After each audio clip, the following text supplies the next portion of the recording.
South Australia's Coorong region, already well known for its Angus beef, is fast gaining a reputation for lamb as well. So much so that one local producer is now making a name for himself at the other end of the supply chain as a butcher. And as Kerry Staight reports, customer feedback has led to some dramatic changes back on the farm. On the shores of Lake Albert in South Australia's Coorong, there's a beef producer who knows a little more about meat than most.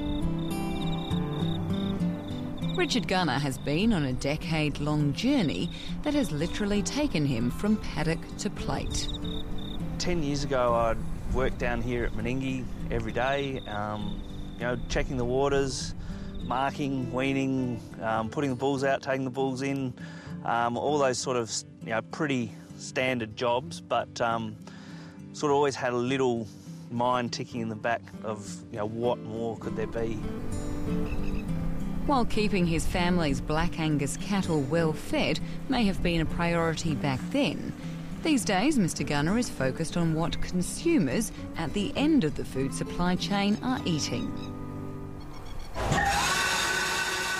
The farmer has carved out a new career for himself as a butcher, opening 7 shops across Adelaide in an attempt to vertically integrate the business and have more control over the marketing and sales of his family's beef and lamb.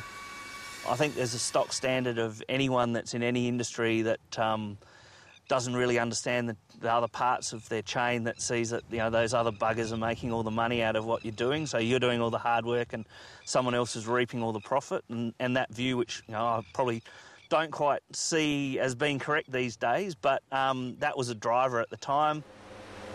For someone who's grown up in the meat game, getting a grip on what goes on beyond the farm gate has been more challenging than Mr Gunner expected. They're completely foreign to each other. The dealing with the elements and trying to bring them all together to produce one animal is your farming side, and then the processing is basically